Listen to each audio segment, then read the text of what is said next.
Iron Mountain, o relatório secreto de 1967, que propôs catástrofes ecológicas e invasões extraterrestres como falsas bandeiras, publicado em novembro de 1967, em plena Guerra Fria e no auge da Guerra do Vietnã, o livro Relatório de Iron Mountain sobre a possibilidade e desejabilidade da paz recomenda a alegação por parte do governo de falsas ameaças em um cenário de paz, onde não haja guerras, entre elas as iminências de um colapso ambiental e de uma invasão extraterrestre. O aparecimento do livro causou um alvoroço tanto na mídia quanto no governo, com ambos tentando determinar se o livro era autêntico ou uma farsa. Várias reportagens trataram o livro como se fosse real ou pudesse ser real.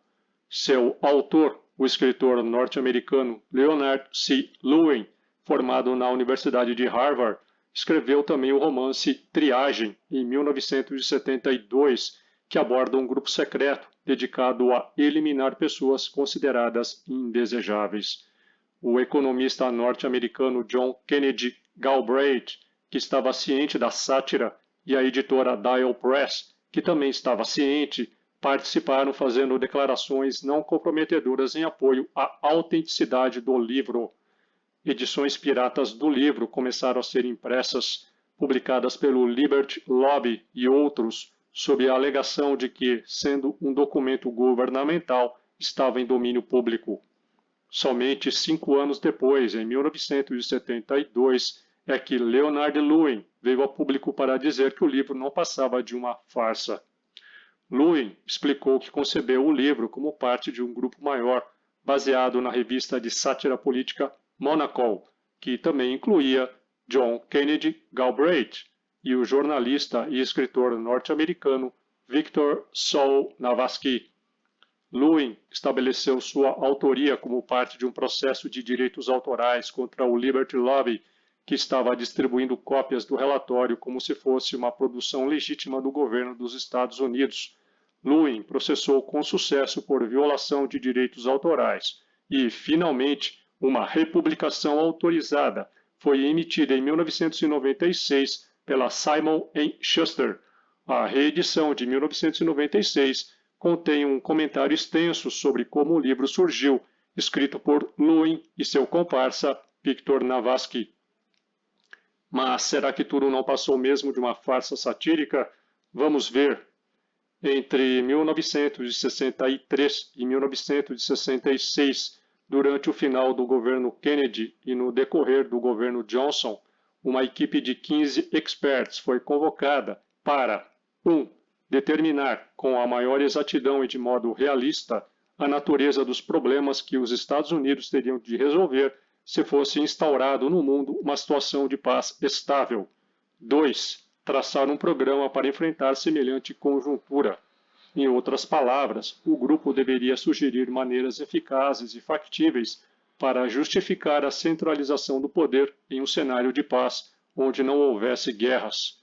O relatório ficou conhecido como Iron Mountain, Montanha de Ferro, o nome do local, uma instalação subterrânea no estado de Nova York, onde esses pensadores proeminentes de várias áreas se reuniam. A Iron Mountain tem instalações de armazenamento subterrâneas em Nova York, em Livingston e Rosendale. Essas instalações estão localizadas em antigas minas de ferro e calcário. Esta é uma das instalações da Iron Mountain, em Rosendale, Nova York. Surpreendentemente, mas com uma lógica irrefutável, o grupo concluiu que a guerra era necessária e desejável e que o governo deveria fazer tudo ao seu alcance para manter o status quo, sugerindo que, no caso de uma transição para a paz, fossem encontrados substitutos para todas as funções da guerra na sociedade, para evitar seu colapso.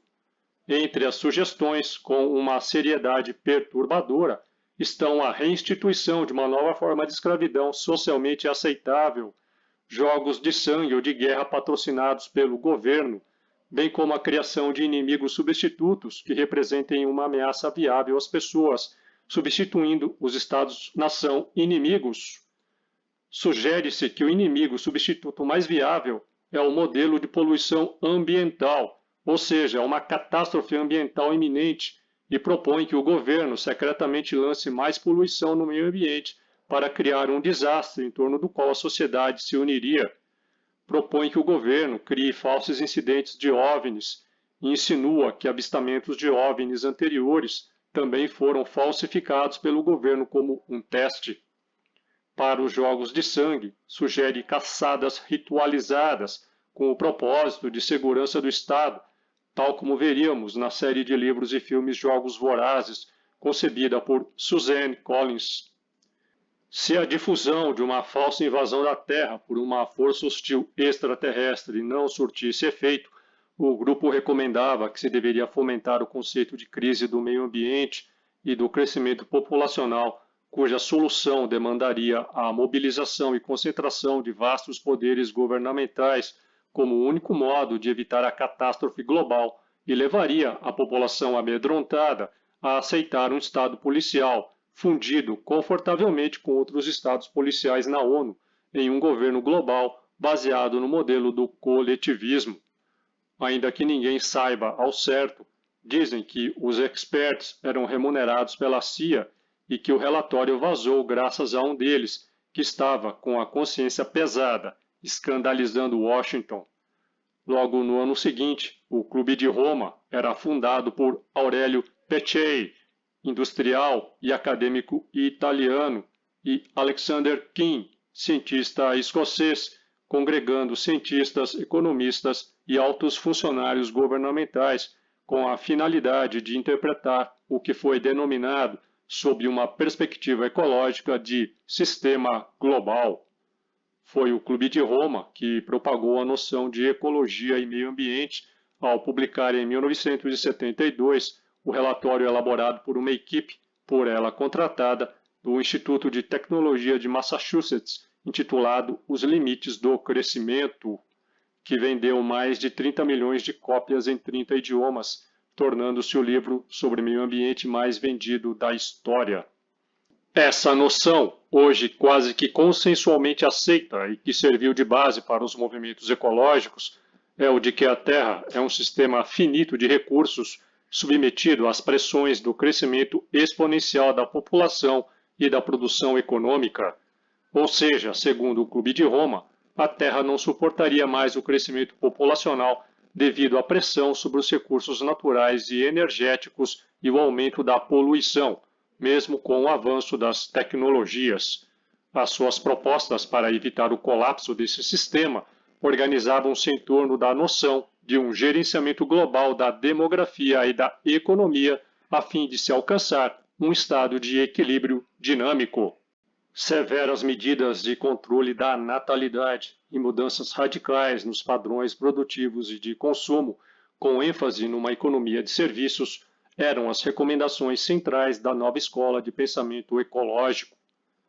Em busca de um novo inimigo que possa unir a humanidade, chegamos à conclusão de que a poluição, a ameaça do aquecimento global, a escassez da água, a fome e outros itens seriam os responsáveis, admitiu um dos membros do Clube de Roma. E para difundir a recomendação do Iron Mountain, um congresso internacional de ufologia reservado somente a altas autoridades, entre cientistas, políticos e militares, foi realizado às pressas em novembro de 1967, na cidade de Mogúcia, capital do Estado Federal de Renânia-Palatinado, Alemanha Ocidental. Ao final do congresso, as autoridades emitiram um relatório no qual concluíam que as atitudes dos OVNIs e seus tripulantes não se apresentavam nada amigáveis. Abre aspas, não somente jamais tentaram se comunicar com os homens, como causaram sérias perturbações em nossos sistemas de telecomunicações, instalações militares e estratégicas, fecha aspas. O Congresso remeteu todas as suas conclusões à ONU, à Unesco e aos 130 governos do mundo legalmente estabelecidos. Pouco antes, no Brasil, o ufólogo Flávio Augusto Pereira, presidente da Comissão Brasileira de Pesquisas Confidenciais dos Objetos Aéreos Não Identificados, CBP-ECOANI, já havia feito a seguinte declaração ao Jornal Diário de Notícias de Porto Alegre, que a publicou em sua edição de 15 de setembro de 1967, abre aspas, Desconhecemos as intenções dos tripulantes dos OVNIs, que, inclusive, poderão ser hostis, fecha aspas. No ano seguinte, o advogado e ufólogo gaúcho Felipe Norberto Machado Carrion, catedrático de Geografia e professor de Cosmologia do Colégio Estadual Júlio de Castilhos e presidente do Grupo Gaúcho de Investigações sobre Objetos Aéreos Não Identificados, GEOANI, recomendou especial prudência em relação aos discos voadores em seu livro Discos Voadores, Imprevisíveis e Conturbadores, o primeiro lançado no Brasil e um dos primeiros no mundo, enfocando principalmente casos de contatos imediatos hostis. Abre aspas. Eles são potencialmente perigosos, pois seus princípios de ação pessoal e social são misteriosos e parecem nem sempre se conformar aos padrões que idealizamos para inter-relações universais, fecha aspas. Embora admitisse que ainda não nos atacaram coletivamente, Carrion não descartava que isso viesse a ocorrer no futuro. O relatório de Iron Mountain foi fortalecido, se não superado, pela realidade. Mesmo que o relatório em si seja uma farsa, ele ainda representa o tipo de pensamento típico das elites. Na introdução deste livro, escrita por Victor Navarsky, somos tratados com as apologias usuais do establishment, com muitas críticas a teóricos da conspiração paranoicos ultradireitistas, milicianos e libertários de direita excêntricos. Tal comentário é bastante típico e deve ser simplesmente ignorado por qualquer pessoa que tenha um cérebro funcional e se atreva a pensar fora da caixa. Conta-se que quando o presidente Lyndon Johnson descobriu que esse relatório havia sido vazado, entre aspas, ele explodiu de raiva, e isso representa a reação típica dos funcionários do governo àqueles que ousam desafiar sua hegemonia reinante. O relatório exalta a multitude de benefícios derivados da instituição da guerra contínua, econômicos, políticos, sociais, entre outros. Argumenta que, em vez de ser um dreno ou produzir desperdício, a guerra, na verdade, vitaliza a economia e fornece proteção contra depressões. A guerra, não a paz, é que seria, portanto, o grande elemento estabilizador de nossa civilização. Politicamente, a eliminação da guerra levaria à eliminação do Estado-nação, e a guerra proporciona uma salvaguarda contra o conflito de classes. Sociologicamente, a guerra promove a coesão social e serve como meio de controlar a dissidência social e as tendências antissociais destrutivas. Ecologicamente, a guerra serve como um dispositivo evolutivo para manter um equilíbrio ecológico entre a população humana e os recursos disponíveis para sua sobrevivência. Culturalmente e cientificamente, as artes criativas e o progresso científico e tecnológico são possibilitados pela guerra. Certamente, a guerra avança a tecnologia e a medicina, beneficiando muitos além do campo de batalha. Todos nós deveríamos ser precavidos contra o profundo poder dos mitos legitimadores, grandes histórias que cobrem montanhas de iniquidade com o manto da retidão sagrada. E suspeito que os autores deste livro estejam engajados na fabricação em larga escala dessas fábulas. Este relatório é infame, pelo que diz sobre as possibilidades de paz. Parece que os autores, altos funcionários do governo e acadêmicos renomados, acreditam que uma paz duradoura é indesejável e insustentável. Para aqueles que duvidam disso, parece que tais oficiais manipulam cinicamente o público para consolidar seu próprio poder dentro do complexo militar industrial. Se a guerra é, de fato, um projeto de criação de empregos, semelhante às grandes pirâmides do Antigo Egito, resta saber se uma paz duradoura pode ser alcançada. Acima de tudo, o relatório de Iron Mountain é um marco no exercício do condicionamento intelectual e da justificação moral do mal institucionalizado. Embora seus argumentos sejam fascinantes, geralmente se resumem a desculpas simplistas para manter o status quo, manter as massas ignorantes de sua manipulação e exploração, e manter os oligarcas autoenobrecidos seguramente no poder. Este relatório forneceu uma prévia, um roteiro do que está acontecendo no mundo de hoje, com guerras locais contínuas combinadas a ameaças genéricas universais, como questões ambientais, aquecimento global, mudanças climáticas, de saúde, pandemias e espaciais, choques de asteroides e invasão de alienígenas. Independentemente de quem o escreveu, este livro explica a realidade de nosso mundo atual e de muito o que está sendo imposto pelos governos e pela mídia. O que é mais provável? Que o livro não passa de uma piada ou que é um documento governamental real, vazado, que tentaram depois descredibilizar, como fizeram com outros que nem posso citar aqui?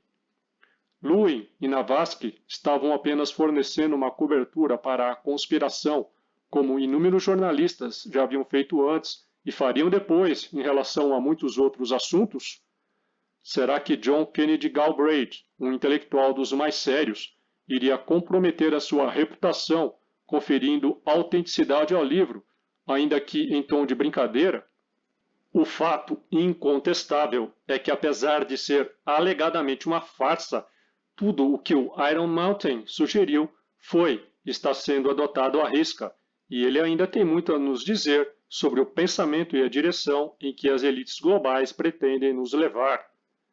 Você pode ler esta matéria completa no meu Patreon, torne-se o meu patrono e tenha acesso a milhares de conteúdos exclusivos. Dê um like, compartilhe, inscreva-se, torne-se membro e me siga nas minhas redes. Valeu e até mais.